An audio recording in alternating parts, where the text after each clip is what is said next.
Hey babes, I'm Alexis. And I'm Lynette. And this is Getting the D. Episode 2. Number 2. Ooh, ooh, ooh.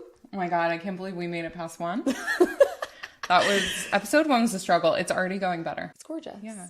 How was your week? It's cute. It was a big week. It was. Oh my god. Oh, it was so emotional. I feel like so much is happening that I like, how was last week? I don't even know. I know, like what day is it? I literally just got off of a plane. Yeah. I literally just landed. But yeah, we launched this week and we can't believe this is happening. No, it went so well. I feel like by the time we launched, I was like, I'm so tired of watching this. I have seen this 800 times. Are people even going to care about it? And then literally over 700 views, or like over 400 on YouTube and over 300 on Spotify and Apple. Yeah, which I didn't know what to expect, to be honest. I don't know. I think that's a good first week. I was going to say, I'm like, is that a lot? Even beyond numbers, I think that a really good indicator of like how I feel like it went really well is that like so many people reached out. I have talked to people that I haven't talked to in years that were like, Same. Hey, I listen to your podcast. Yeah. And I'm like, wait, you did? Like I haven't seen you since high school. Yeah, no, literally. But it's so much support and it's so many people that are like, yo, I'm in, like, I want to know more and I also want to be here for you. And I don't know, it just like feels so good. So like even aside from like it being numbers wise and social media wise and whatever, looking really good, it feels like good in my heart. I feel like I had the same. There was a lot of people reaching out and like being so kind and people I've never expected or I have, like you said, haven't seen in forever. Literally people I would not expect ever. So yeah. And a lot of not divorced people. Oh my God.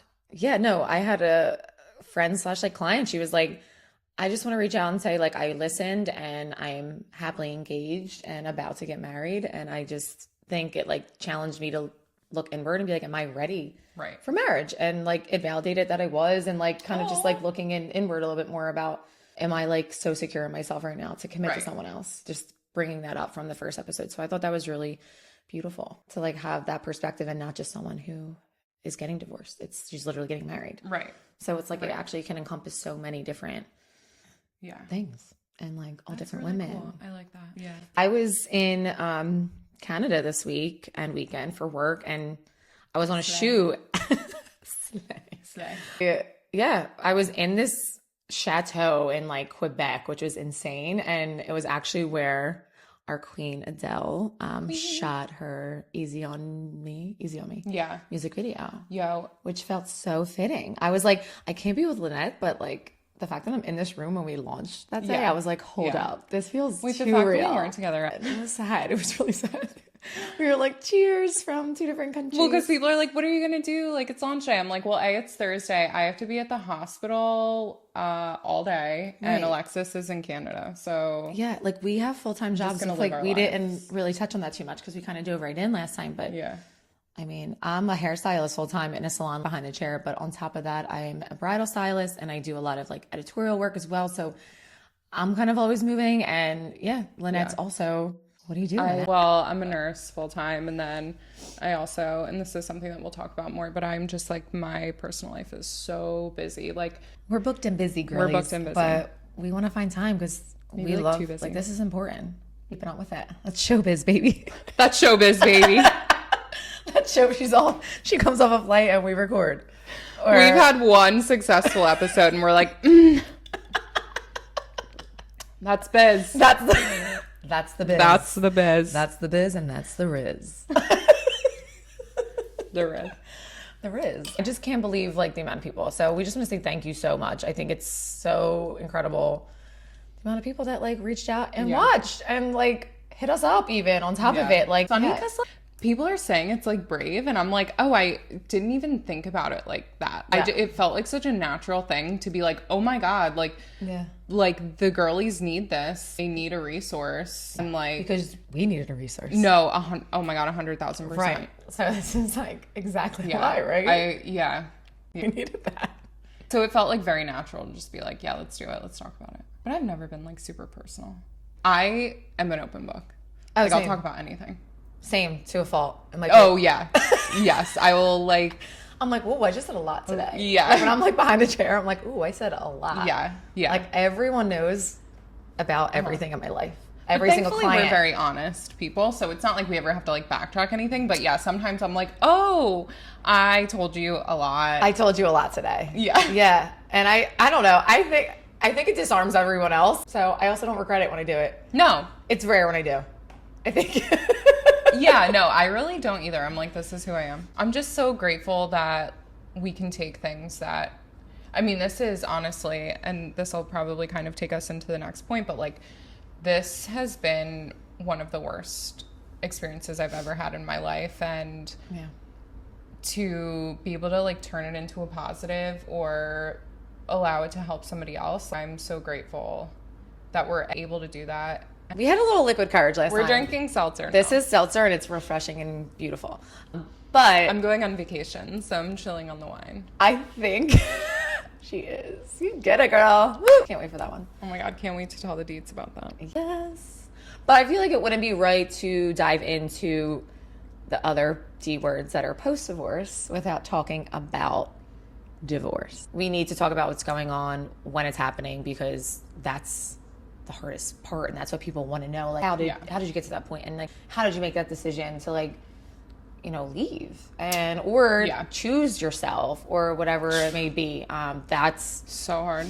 That's what it was. So yeah, I feel as though this is why we want to start with this word. Yeah, which is the obvious. I remember, and honestly, it was not that long ago, but like being in the decision making time, or even prior to that, being like, oh, divorce might be an option. Yeah.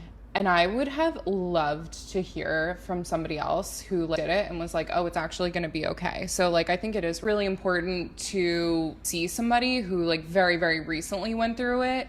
Like, I don't know. It just didn't even feel real for a minute. It was like, how am I even going to do this?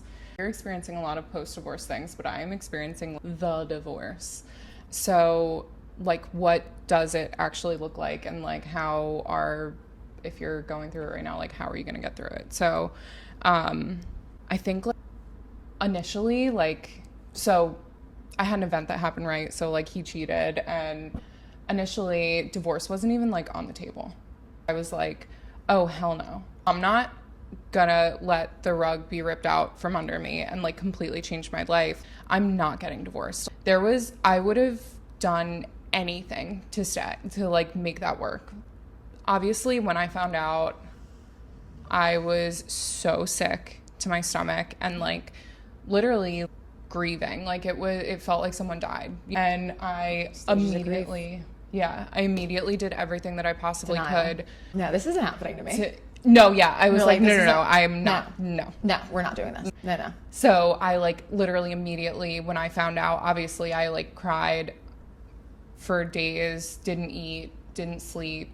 But I like ordered books about how to get through an affair. And I literally the next day after I found out contacted a marriage counselor to like get us through it, and was communicating with him immediately. There was never even anger, really. It was just that I like wanted to fix it because I didn't want that to be happening. That's so real. I mean, it's like initial shock.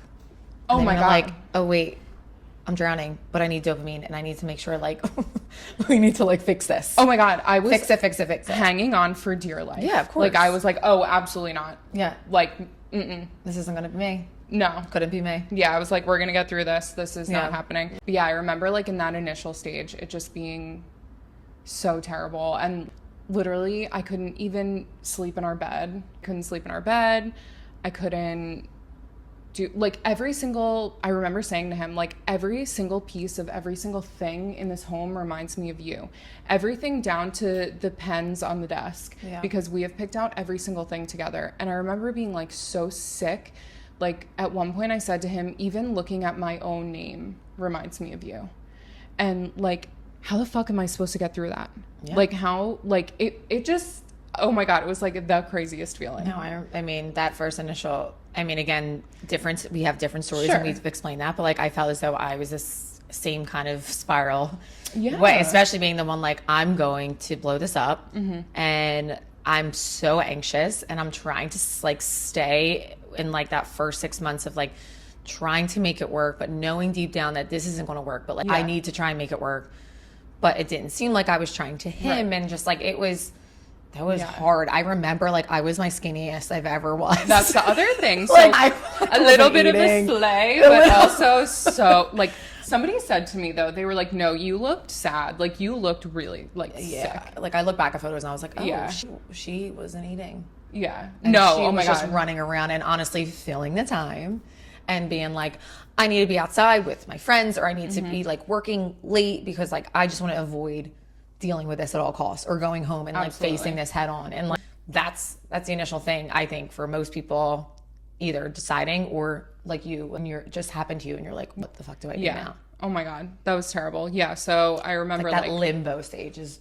The limbo. That's what we kind of touched on that in the first episode. The worst, I think. But the limbo is rough because you're going back and forth. You're reaching for everything you can possibly reach for, like for some sort of clarity or validation as to why you're feeling the way you're feeling or whatever you're thinking of doing. You just want someone to be like, it's all right. You can go. Or maybe try therapy, but then like if those don't work, it's okay. Not having a decision is the hardest part, I think. Yeah. Like the initial is obviously disgusting, particularly like when I found out about everything. That was like rip your heart out. But at least it was so intense that I was barely like thinking, like I was barely processing. But then once you start processing things and you are in the limbo stage where you're like, well, hold on a minute. Am I okay with this? And am I going to stay through this? And is this what I want? Like that is the absolute hardest because we want stability, right? You want to be in a stable place, and to be in like, do I stay or do I go is torture. Especially after infidelity. Yeah. I mean, like, but also for you. Yeah. I mean, I think with infidelity for you, I feel like it's like, okay, how do I know this is never going to happen again? Like, you're just always questioning that, right? For me, it was just like, should I stay or should I go? Should I completely not only like, tear someone else's life apart and my own, but like more so like I'm about to ruin their life or like, turn their life upside down, but then also realizing I'm turning my own upside down too. And it's like, you are. So that was also really difficult in that moment to like, should I stay or should I go? This has been my life forever. So what am I doing? But ultimately, that decision was made. I think that is honestly like harder though. Like the decision was kind of made for me. Well, it was made easier for me. I remember because I had like a reason. Not that you didn't have a reason because your reason was you, but I had like he could be like, okay, that makes sense. No, I literally remember being like, I wish he would cheat on me to give me a reason. I have heard that from people before. Which is like terrible. Yeah. Because I look at you and it's no less hard or easy. Like it's just like it's still hard. Like it just breaks the ice. It does. Like, and it's like, all right, I can leave now easier. It still wasn't easy for you to leave because it's not easy. Do you know what I mean? No matter what. Right. Of course, we're like, when we're done, we're done. Yeah. But initially you're like, let me save this. And I still look like the villain for leaving. He has said to me that the divorce was my decision. So that's manipulation. Period. Like, why do I laugh? Why do I laugh? Why do I laugh? Classic, like someone blaming you for their mistakes. Like your ultimate decision is because of their mistake, but then they're blaming you to put it on you to be like, well, you decided to end this. Right. No, babe, you did. When you decided you didn't put your dick in someone. Right. Like when you decided to do that. Right. That's when you decided to end this. Right. But yeah, that's just classic. That's classic. Yeah. But for me, it was just like, different. But still hard. But like still fucking hard. You still get blamed. Like we both somehow. Oh yeah. I mean, and shout out to your friend Ian for being like, yo, tell Lex that like she's not the villain. I know. That was so cute. Love him. Wait, so the last episode, Lex was talking about like being the villain for leaving, right? And one of my best friends, Ian, was like, tell Alexis that she is not the villain for choosing herself and da-da-da. And we were like, facts. Oh my God. Yeah. I was like, he's totally right. And I love him for that. He's right. But I was just trying to be like, in the moment I guess, but I know I'm not. Like, I know I'm not. I know it was more like I chose myself and that was what I wanted to do. But you know, to maybe my ex's side of the family or like his friends. Like I was the bad guy. Right. Bad guy. Yeah. The bad guy. But the good guy to yourself. But the good guy to myself. Most important. Period. Okay, so the limbo stage. So deciding like, do I stay or do I go? Because do I stay or do I? I know, I keep saying that and thinking of that. I think it's so hard because you don't know what your future self is going to want. Yeah. Like for me, it was like, am I going to ever be able to trust him again? Like, for example, he said to me, well, you can have all my passcodes, which I already had. Like, you can have all my passcodes, you can go through my emails, you can whatever. I don't want to do that, honestly. I'm not really interested in doing that in a relationship. I just want to trust you. Yeah, that feels that would be really cool. icky. Yeah. But like just kind of deciding like, would I ever be able to trust again? Like, will I ever trust you again? Yeah. And how do I know that I will? And how do I know that I won't? And like, how do I make a decision right now based on information that I don't have? Yeah. Like that. It's just, it's so hard to try and figure out, like, what am I going to want? So when did you think you decided when you were like, I got to go? I think I knew pretty early. Like, yeah, but you bury it. Yeah, right? because you don't no matter what do situation, it. Whether it's me, my situation, or you just are like, I'm not really going to go blow up my life right now. So it's like, you know deep down, but you just keep pushing that little voice down. You keep pushing her down. And the thing is, like, it's crazy, but I still wanted to protect him. And he didn't want a divorce. So I was like, well, he doesn't want a divorce, so let me not hurt him by doing this. And it's interesting because, like, even with infidelity, like, I was mad a little bit once or twice. Like, I was never super mad. Like, I was never mad enough to just be like, fuck this. Like, that was never my decision. Right. It was never like an emotional, like, anger to leave. It was like very, very thought out. Yeah. So, but fair. I think that, like, I think I knew pretty early that, like, this is not going to work. And I think that there were a lot of conversations that we had, you know, immediately after I found out where, like, the communication that we were having was not good and he was hurting me more. Yeah. And I think it was at that point that I was like, okay, like, this is not cool for me. Like, this is not going to work. And I'm never, like, we're never going to meet at the same place. Like, our emotional intelligence is never going to be at the same place if we are dealing with something this heavy and miscommunicating and, like, I don't know. It just, it's interesting. It didn't work. Yeah, it's interesting because it's like his guilt was like, it was being communicated like, well, you're not making this work with me, or you're so done. How are you so done so quick? Even still, we have those conversations. Yeah, and it's like, that's his guilt coming out. But then we always talk about the guilt of leaving and like how we feel guilt. Literally. Because we were like technically, I guess, the ones to decide it, but really like, again, different scenarios, but it's still this guilt of like changing this whole other person's life, our own life, like breaking up with families, breaking up with friends, like beyond everything. So it's like we still somehow have this guilt and it's like, it's not okay. But it's also like so natural because that's grieving, man. Like we're just like, I mean, like literally 2 weeks ago, just 2 weeks ago, I spent half the weekend crying on my couch because I felt so guilty.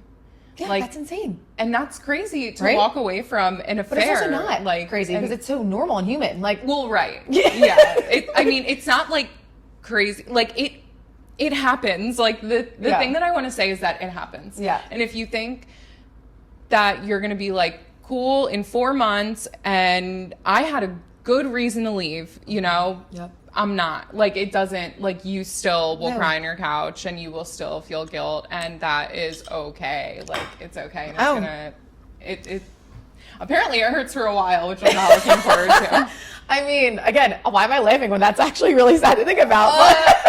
We're like, ugh. No, I definitely think it took me a good year to year and a half. I think I said that last time. And it's our like, laughter is a coping mechanism. It is. It's kind of like a nervous habit of mine, I guess. I'm like, everything's fine. Everything is fine now, right now. But I felt that it took a long time. And I remember my best friend, Vinny, was like, Lex, this is going to take you at least probably a year to 2 years to really fully get yourself in a mindset where you're like, okay, I feel at peace. And it is what it is, but you have to go through that. Because if you bury all of those emotions and just keep moving forward and like finding all the dopamine in the world, it's going to show itself in future relationships. It's going to show itself in, Right. And that's things. Like, even if you kind of feel like, you know, you were mentally a little bit out of it during the relationship. Yeah. Like, you still, like, even after the divorce is, like, for real happening. Like, even, you know, I think that I'm not going to speak for you, but if you, like, mourned any of the relationship while you were in the relationship, you still need a lot of time once the relationship has ended. Oh, yeah. I mean, I for sure, like, when I decided to leave, I moved into a friend's apartment, and I remember my therapist being like, how are you feeling? Like, what are you feeling and what did you expect to feel? Like, once I moved out officially. Yeah. And I remember that shit was hard. Oh, yeah. And I remember thinking, like, I really expected to be curled up in a little ball on the couch, and I wasn't. And then that felt guilty. Yeah. But I know. Right? I but know. I also was like, I was grieving the marriage while I was in the marriage. And I think that happens a lot, but we don't see that as like grieving at that time. Like, him and I were living. Just looks like unhappiness, but. Yeah, him and I were like living kind of separately to begin with. Like, not in the sense of like literally living separately. I was working 10-hour days. We were kind of two ships in the night at one point. Yeah. Like, I was kind of alone in that relationship, and I'm sure he felt that way too, like, towards the end there. And I feel like when I did go off my own, it felt almost normal which is crazy, but not crazy. So I said that to my therapist. I was like, I expected to be like drowning by myself, like, can't believe I'm by myself, like crying my eyes out. And I was like, no, I actually feel fine. Yeah. And that felt weird. I know. And also it's weird to admit that out loud. I know. But it's oh my God, isn't it such a shame that like we feel guilty for being okay? Yeah. Like, but that's being a woman. Wild. I mean, I guess. So yeah, you're messed right. up. I know. And it's like, I should be more sad. Yeah. And, I like to censor myself and try and like be respectful. And I always will try and take that road. But you also have to be real. And I think that's why, like, we want to do this. It's okay to be okay. If you're happy because you left, that's okay. Yeah. And also, don't get me wrong. Like, it's not a straight line. So there was definitely multiple times I was on that couch later, maybe months later, or even in my new apartment. When I moved in my actual apartment, I was like, oh, this is happening. Yeah. And there were several nights where I was just like crying, or I would just like work a full day as like a normal kind of minded person, and then get home and just bawl my eyes out. Like, so it would come in waves, but yeah, that initial leaving, I expected to be this like movie, like I'm crying. And I'm Me like, too. A wreck. But then, I thought that the move was going to kill me. Like, I thought the move was going to be like the absolute spiral. I thought that I was going to have to like take time off from work. I thought that I was going to be hysterical. I remember I made a promise with my therapist that the first night in my new apartment, I would spend it alone. Yeah. No friends, no whatever, like nobody else here, just like me alone. And I remember like being like, I'm not gonna be able to get through that. I'm going to cry all night and all day.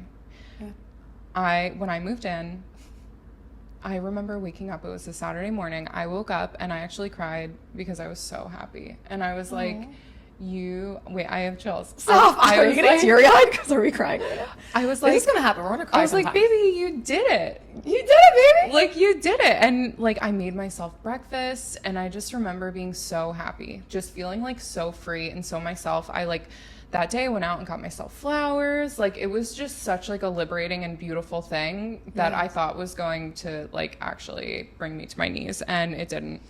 But you just have to like trust yourself that you're gonna get yourself through things. Yeah, I feel like we've had people be like, well, how do you know you have that little voice? And I'm like, you just jump. You just jump. Like, it's either you jump or you don't. Like, you get your ducks in a row and you listen to that voice, or you bury it. And I think there were times where I did, and I told you that, and I think Lynette initially was like, no, and then we were like, hold up. Well, because with anything, like it's like with any big change, like you're never, I shouldn't say never, but seldom are you like, yes, let's go, let's jump into this huge change that's going to be extremely traumatic, and I'm going to cry a lot, and it's going to be really hard and whatever. Fear gets in the way every time. Totally. So you grasp at literally anything to make it better. But then once you have a sense that like, okay, we're doing this and maybe it's going to be okay. Like, yeah, and you can like be free to go. Yeah. I guess with this like final decision making, it's like a matter of who you turn to and who's around you, and also just going inward and really diving deep. I mean, the first thing I did was call a therapist as soon as I said out loud to my ex that I wasn't happy and I didn't think I wanted to like proceed with the marriage. And that was like the first thing I did was like call a therapist, which I highly recommend. For sure. Definitely do. We love therapy. Yeah. But yeah, that helped me tremendously, and it got me to see things that I never saw in a way that like I've been doing my whole life. Like, you know, showing up for everyone else but myself and making sure everybody else felt okay with my decisions, which is so strange. I know. Oh my God, I still do that. And, you know, turning to all different types of people, like not just a therapist, but also some psychics. And, you know, I know you mentioned tarot. Like, we're very much into astrology, anything that is going to give us some peace and clarity in our decision making. So yeah, that's definitely, I feel like, helped me get to a final decision aside from just myself knowing it.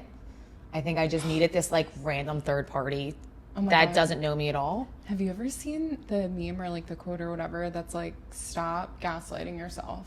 Yeah, that's like, what I was doing for 6 literally months. Because you like, you're like, no, I can't be right. I can't, this can't like really be how I'm feeling. Like, no, it is. Like, trust yourself. Yeah. And I can honestly say I don't regret a single thing. Like, I never for 1 second, like, since making that decision was like, oh, I shouldn't, I think I'm like second guessing that decision. Like, ever since I made it, it was like, that was it. Honestly, same. And I even now never went back. Like, I just was kind of like, yeah, that's it. And if that even feels crazy to say out loud, and it feels crazy to admit. And again, like, no disrespect to my ex, but I just feel like it was done. And that's validation enough for myself that, like, to this day, I'm like, oh yeah, definitely all love, but we're our chapter was closed. Same.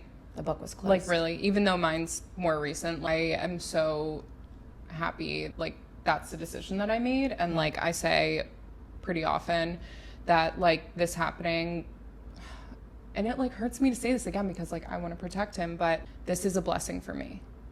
This has been totally a blessing in disguise. And it's so funny because this is like very woo-woo, but whatever, I'm gonna say it anyway, and if you're down with it, you're down with it, and if not, ignore this. But like the weekend that I found out about everything that had happened, I saged the whole house. Like, sage. While he wasn't home, like I saged the whole house, and I was like, please, like, bring clarity into my light. Like, I'm cleansing everything. Like, bring like love and or like whatever peace into my marriage and blah blah blah. And like I really think I like awoke something that was like, bitch, are you ready for this life though? The amount of signs that come your way, and we can dive into that maybe when we have someone special on this podcast that we will announce at some point. But yeah, I think there's so many signs, and there is a blessing in the redirection. Like, that's what I heavily believe in. Like, there's such a blessing in that redirection, no matter how hard it is. Like, you learn so much about yourself, and you know, there's a reason, a season, and a lifetime for each person that comes into your life. Right. And that's not me dropping all the quotes. Ew, oh my God, I have chills again. We read a lot of books, as we mentioned earlier. Read a lot of self-healing books. Yeah. Universe Has Your Back, baby, and that is a book. So I highly recommend that. Gab Bernstein is amazing. Also has a podcast. Oh, wait. I love her. I did start that. I started the audiobook. It's really good. I just started... This is like When You're Ready, This Is How You Heal. Oh, I just started that. It's such a good one. Yeah. But yeah, so I feel as though that's how we do end up making final decisions. But you really do have that inside of you the whole time. Yeah.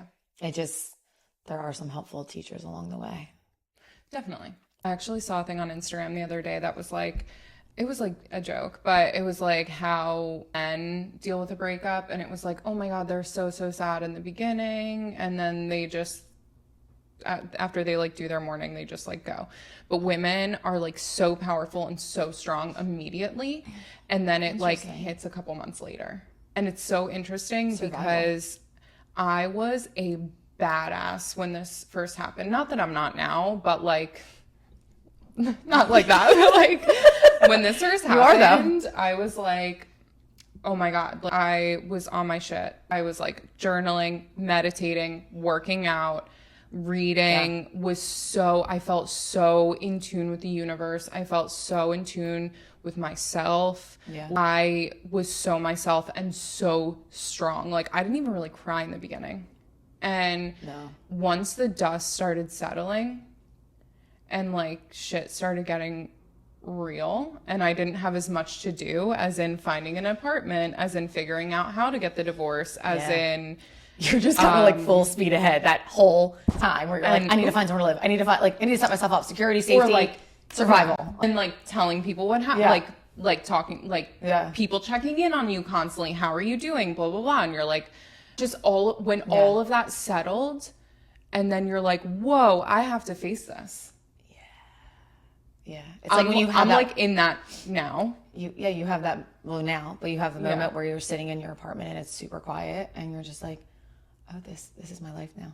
Wait, I literally just said to Alexis, I was like, oh, you're gonna leave today, and what am I gonna do? And she was like, you're gonna spend time alone. And I was like, oh. You're like, not me. No, not today, baby. Never that. I said, no, you're gonna sit here and you're gonna enjoy your alone time. No, literally, like to have to actually like fill the air and fill the void and like not want to sit with your shit. With your shit. Guys, this evening I'll be sitting with my shit. But we'll maybe journal it out in a healthy way. No, we should journal it out. We will take the dog for a walk and we will journal it out. And light. But you do have to face it eventually. And this is something that I've talked about with my therapist. Like, I found myself making myself so busy. Yeah.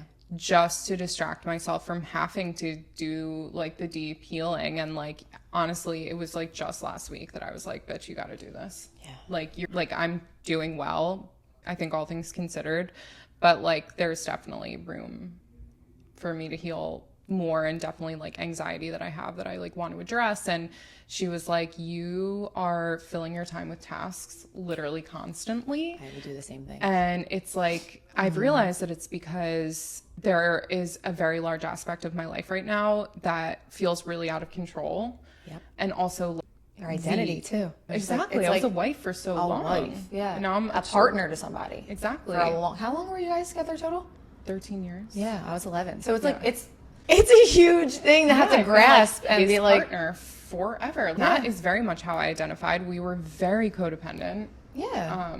And that's to sit with yourself without being that identity, and also not being your life anymore is. You distract yourself so much. I did the same exact thing. Inward. I was working like a million more hours than I needed to probably, and just like calling up my best friend at every single moment to like go out so I don't have to be home and like face it and avoid, which is like typical. And I think I was doing things that I could control, right? Because I felt, and I, feel a little bit differently about it now that I've like therapied this out, but like I feel like he took all the control away from me because he made such a huge decision for us. Yeah. And that made me feel so out of control. And so like then I started trying to do things that I could control, going to the gym, controlling how my body looked, controlling like what I was eating. I was cleaning constantly because I can control the space that I'm in. Like just doing all of these little things that take up a ton of time so that you never have to focus on the actual healing, and it's stuff that you can control, but it gives you a false sense of control. Deflection. Yeah. Like you're just putting it off. So you don't have to face it with a million other things that give you dopamine. Yeah. Like hanging with friends. Or mine was shopping too. So much shopping. Oh my God. Or flirting with boys. Yeah. Yeah, totally. Well, that's one of the other things. Yeah. Initially, when this happened, there was this guy that I knew that like I started talking to all the time because he was like really emotionally intelligent, would talk to me about this, would validate that I'm beautiful, I'm hot, and so I would like distract myself with that. And it's just, that's so normal though. But at a certain point you have to be like, all right, girl, bitch, sit with yourself, sit down. Girly pop, it's time. It's time. It's time. It's time to dive into that inner emotional Let's trauma. Let's look inward now. Let's look inward, but never easy. But the more you avoid, the worse it gets. So definitely. We're living, we're laughing, we're loving, we're learning, we're healing, we're growing. Oh my God, we are doing a lot. And kudos to us. Yeah. You know? No, I am proud. And I'm so happy to be doing it for as hard as it is. Like, I am grateful for this journey for sure. And I know I gave a lot of my story last time. But, and, you know, we had some comments about. All right, guys. So here's the tea, okay? It's not going to be piping hot right now. Not right now, but it will be. You just wait. You wait. Stay tuned. So the last time I did film my whole story and I told absolutely everything. However, I've said quite a few times, I am in the midst of my divorce right now. So I just have to be like very mindful about how I'm speaking and things I'm saying, just in case. Until the ink dries. I know the people want to know. I know. Give the people what they want, Lynette. No, it's such a good story, but she tells it so well. It's coming. Just she is coming. Once again in the trenches. So just give me a in the trenches. Honestly. Literally. Oh my gosh. Yeah, it's been great. In episode 3, we're still going to be talking about divorce because there's so much to unpack. And we promise we'll get to the fun stuff soon. But no, it's like we need to talk about this because people tuning into this. You need this. Just, I mean, I think it's amazing. It's almost like therapy for you as well. But it's also like people are tuning into this because they've either experienced it or they are experiencing it, or they just are someone like just any woman that's going through anything. It could be a breakup. It could be you just called your wedding off, like your engagement, whatever it may be. So I think we need to speak on the real stuff before we actually dive into like your emotions are real, your emotions are valid. This shit is so hard. Regardless if it's like a divorce, a breakup, calling off a wedding, whatever. This is like you're changing your life. I've said it before, like this has been harder than like some of the deaths that I've experienced in my life. This is rough. So it is a death, and no one talks about grieving the living. Sure. Like you're literally grieving a living person, which is harder. 10 times worse. Yeah, because they're still out there. They're still walking the streets, like and you may run into them. You may run into a friend of theirs. Oh my God, and you will. Let us tell you. You will be talking shit on the street, and he will walk up behind you. And you'll be like, well, not that I know from personal experience. Unfortunate, babes. No, that's definitely a thing. Or you'll run into like their cousin in the grocery store aisle, and there's like, either do you say hi, do you not, whatever. And they want to like beat you up. Pretty much. Yeah. But yeah. Love and light. Love and light. Love and light. Thank you so much for tuning into episode 2. Episode 3 is going to be talking about divorce again, but more of like the logistics and how are you like navigating it all logistically with all the emotions and also trying to deal with the court system. Oh Jesus. While you're grieving your marriage and moving and families and drama and all of that. So stick with us. We're your girls. Love you, babes. Love you. Mwah.